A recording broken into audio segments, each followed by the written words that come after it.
সোজা কথা, সংক্ষিপ্ত কথা, চূড়ান্ত কথা, শেষ কথা। মিজান আবার আসবে, বিজয়ীর বেশে আসবে। এই দেশের তাওহীদি জনতা এমন ইতিহাস সৃষ্টি করে তাকে আলিঙ্গন করবে ইনশাআল্লাহ। সেই সমাবেশই দূরে নয়।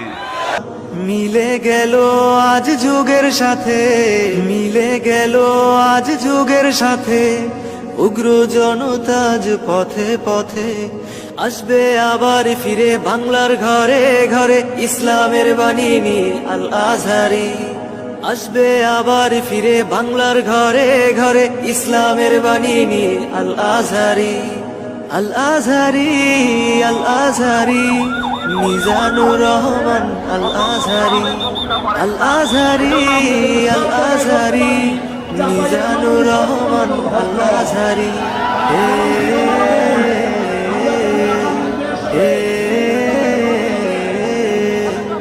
আল আজহারি, আল আজহারি, মিজানুর রহমান আল আজহারি। আমার প্রিয় ভাইয়েরা, আপনারা দেখেছেন এত বড় প্যান্ডেল সাধারণত হয় না বাংলাদেশে। আমি তো বিভিন্ন বিভাগে গিয়েছি, মাঠ অনেক বড় থাকে। এটাও বাংলাদেশে one of the biggest field, one of the biggest field, আলহামদুলিল্লাহ। আমাদের এবং রাজশাহীবাসী চমক দেখানোর কারণ আছে, কারণ ওনারা সুযোগ পাইছে বেশি, সময় পাইছে বেশি, ঠিক কিনা বলেন? ওনারা প্ল্যান করেছে, সব বিভাগ যেটা না করছে আমরা চাপাই নবাবগঞ্জ থেকে ওইটা করে দেখাই দেব ইনশাআল্লাহ। মাশাআল্লাহ, মাশাআল্লাহ। আমরা প্রাণ ভরে দোয়া করি আমার ভাইদের জন্য যারা এই চমৎকার কোরআনের বাগানকে সাজিয়েছেন। প্রিয় ভাই, আসলে the Gen Z of Chapai Nawabganj, the Gen Z of Rajshahi, তোমরা দেখিয়ে দিয়েছ কিভাবে কিভাবে জালেমকে শায়েস্তা করতে হয়। আল্লাহু আকবার। চোখের ইশারায় কি তাদের কানেক্টিভিটি, কি তাদের বোঝাপড়া।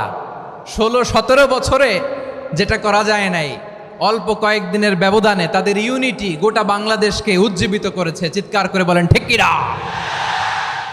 এমন এক দেশের পাশে আমরা প্রতিবেশী হয়ে আসছি, আমাদের অনেক কিছু বুঝে শুনে স্টেপ ফেলতে হয়। চিল্লায় বলেন ঠিক কিনা? আমরা যদি ঐক্যবদ্ধ থাকতে পারি, কেউ আমাদের কিচ্ছু করতে পারবে না। এজন্য আগামীর বাংলাদেশ ঐক্যবদ্ধ বাংলাদেশ।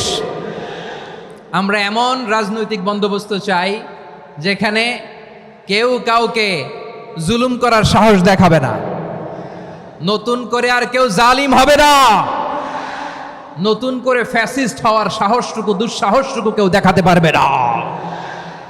এমন নেতা আমরা চাই, যেই নেতা অসুস্থ হলে আমরা গোটা দেশের জনগণ জায়নামাজ বিছিয়ে মুনাজাতে চোখের পানি ছেড়ে আমার নেতার জন্য কান্না করবো। চিল্লায় বলেন ঠিক কিনা?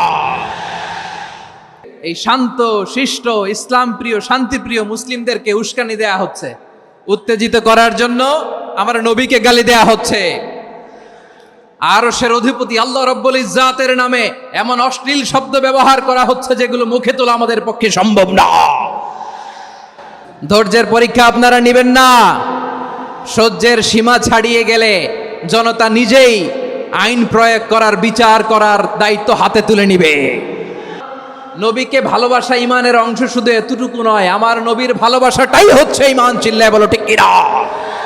এজন্য ইন্টারিম গভর্নমেন্টের কাছে আমরা বিনীত আবেদন জানাই, দেশের পরিস্থিতি আরো নাজুক হওয়ার আগেই যারা এই সমস্ত অবমাননার সাথে জড়িত তাদের বিরুদ্ধে কঠোর শাস্তির বিধান জারি করতে হবে।